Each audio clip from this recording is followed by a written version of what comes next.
Hi, I'm Jeff Murrah. I want to welcome you to Healthy Marriage Tips. Today's topic, codependents need love too and will control you to get it. I know that sounds like a brash statement, but those of you who have either experienced codependency or have a family member who's codependent, you understand it.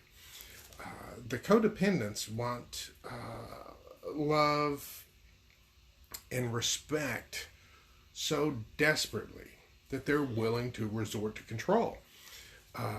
For some reason, people feel like there's only two ways to motivate people to give them what you want. One of those being control, the other being one of love. And in this case, they want that love and respect so bad, they are willing to resort to control and methods of control to get it. Now, granted, in their mind, it's benevolent control. They think that it is a way of loving people. Sometimes this comes from, the role modeling growing up. If that's all you were exposed to and your parents told you, but we love you, yet everything they did was another control system, that's going to mess with your head. And so it would be natural that you would resort to those things. In that case, it's not that you're malicious in trying to control people. That's just the way you learn what parents do. So you assume that that's just what parents do. And another part of the benevolent control, when you're exercising that control, you do it because you tell them, I'm doing this because I love you, or another one is, it's for your own good. Lines like this are often used as part of it. Now, sometimes you don't know what else to do other than control. You're not aware of any other option. There are other options, and we'll get to those, but when you're stuck in this control, whether it's conscious or unconscious, because you can find yourself resorting to a lot of control without intentionally doing so. At the mild level, the methods of control consist of praise or condemnation. You either say nice things or you condemn them with snarky comments. And it's not that you really feel that way.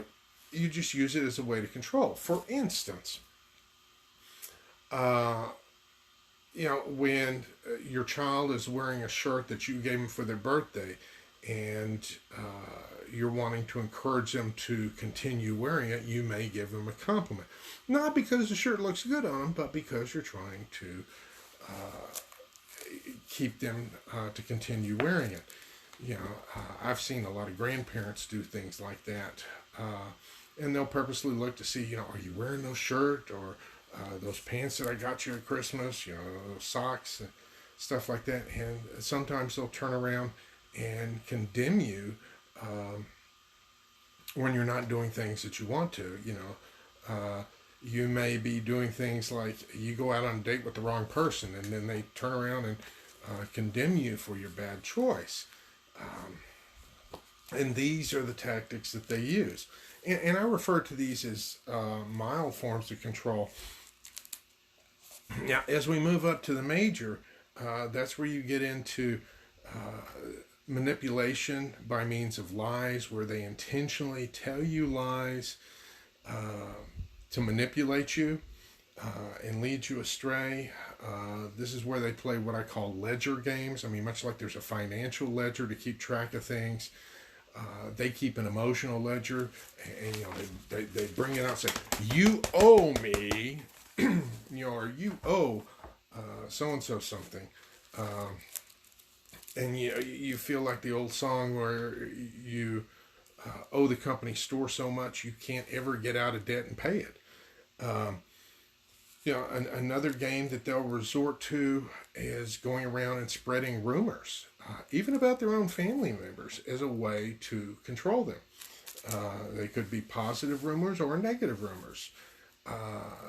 Another one is what I call intrusive spying. It's one thing when you come across somebody's phone that's unlocked and open and you just happen to see what's on their computer screen. But it's another thing, when you're going through their wallet, going through their phone, going through things, intentionally trying to find out what's going on.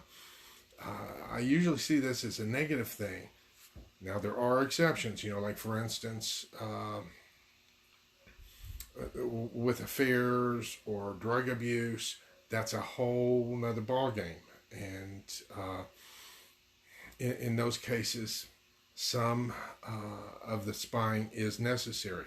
But if you're routinely doing that and there's no drugs, no affair, no reason to do so, it's being intrusive.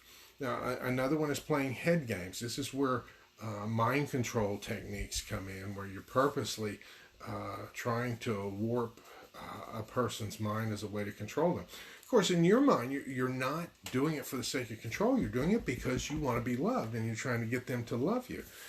You can even find yourself doing some weird things just as a way to manipulate them and love them. Now, if you're caught up in these games, it's a difficult spot to be in. And I understand that it's difficult. This is one reason why when I'm working with couples and I tell them that the opposite of love is not hate, but rather control, it blows their minds because they never thought about it before in terms of how it operates, which is true because with love you treat a person with caring and respect, and with control you treat them like a chess piece on a chessboard. It's something to manipulate and to maneuver, and you find yourself caught up in this stuff because you're afraid that people will be unhappy with you if they knew the real you. Of course, the way out of this, first of all, you're going to have to become aware of the control and then take steps to reduce it, if not eliminate it. Now, I know if it's gotten to be a habit, it's going to take a little longer to get rid of. And even then, if you set out with the intention of reducing the control, think about how else you can do things. How can you do it out of love? And we'll get more into that as we talk about other ways of overcoming codependency and the enabling behaviors that come with it.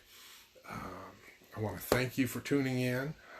If there's a particular area of codependency or enabling that you're struggling with, feel free to drop me a line. If you don't want to do it here on Facebook, send it to my email, jeff@restorethefamily.com. I can go ahead and deal with it anonymously.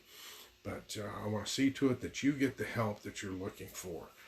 Because it's only when we put these control games and stuff like that behind us that we are able to have the kind of families that we're after. So until next time, this is Jeff Murrah wishing you best regards.